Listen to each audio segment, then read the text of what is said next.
Hello, Mark Ridgway here again for the fourth lesson in how to use PrayerMate. So last time we looked at how to set up lists and prayer subjects in such a way that they will feed in well into your prayer feed each day. You have to set the priorities and that's a bit of an art form, but it's quickly learned. But today I want to just move on to how to use prayer cards more effectively. So I'm going to go to lists and we're going to play with our PrayerMate prayer subject. Okay, so the prayer subject is prayer for developers. Okay, if you click and hold on that, you get a shortcuts to subject settings. And this is interesting. I haven't explained this before. Link to contact. So you can actually link this particular prayer subject off to someone in your contacts list. What that does give you, if you look further down, is it gives you when you last contacted that person, whether that's by email or phone or whatever. I'm not sure how it works, and I don't use it personally.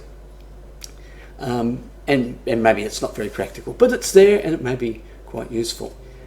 What's more useful, you do get statistics, last prayed for. When was this last prayed for? When did it come last in the feed and actually got swiped through? And of course the number of times this has been prayed for over the period that it's existed. All very good.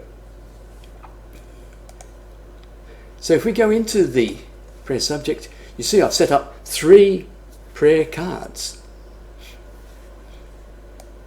Now we may want to change the order of these prayer cards. So you just tap and hold and you can move them about and change the order. But you also may be thinking, well, maybe I don't want to pray for all of these teams, testing teams, support team, development team, all the time. Maybe I just need to pray for one team at each pass. So what you would do is stack these cards, and you stack them by just clicking and holding and then moving over the top.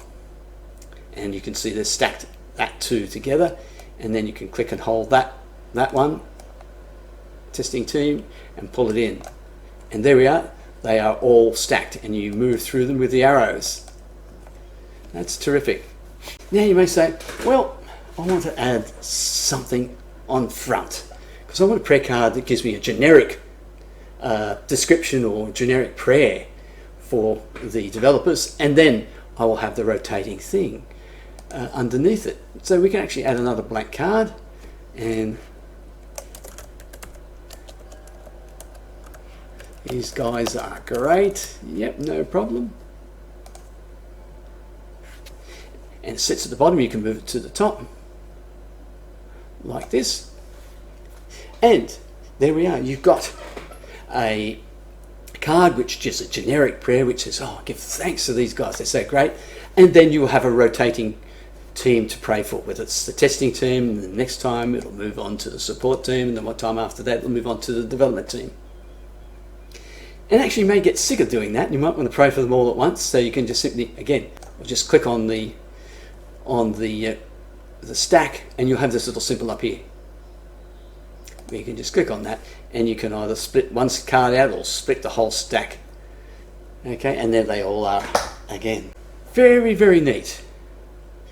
There are other things that you might want to play with, and we'll be dealing with that in subject settings. In more advanced subjects, we'll be talking about archiving and this markdown formatting, which can be quite interesting. But that's it for today.